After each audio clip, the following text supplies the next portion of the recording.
காட்டுகிறான். நீங்கள் கடவுளிடம் நம்பிக்கை கொள்ளும் பொழுது உங்கள் ஆழ் மனதின் சக்தி மற்றும் ஞானம், அவர் உங்களை வழிநடத்தி ஆட்சி செய்கிறார் என நம்பும் பொழுது நீங்கள் அமைதி அடைகிறீர்கள்.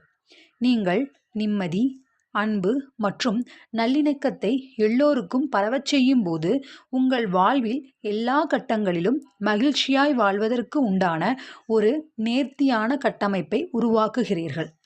அடுத்தது பார்த்த நீங்கள் ஆனந்தத்தையே தேர்ந்தெடுக்க வேண்டும். ஓகேவா? மகிழ்ச்சி என்பது ஒரு மனநிலை. பைபிளில் ஒரு வாசகம் உண்டு. இன்று யாருக்கு சேவை செய்ய போகிறாய் என்பதை தேர்ந்தெடு. மகிழ்ச்சியை தேர்ந்தெடுக்க உங்களுக்கு சுதந்திரம் உள்ளது.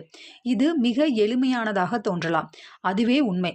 அதனால்தான் மக்கள் மகிழ்ச்சியை எதேச்சையாக காண்கின்றனர். மகிழ்ச்சியாக இருப்பது எவ்வளவு எளிதானது என்பதை அவர்களால் பார்க்க முடியவில்லை. வாழ்க்கையின் சிறந்த விஷயங்கள் ஆக்கப்பூர்வமானதாகவும்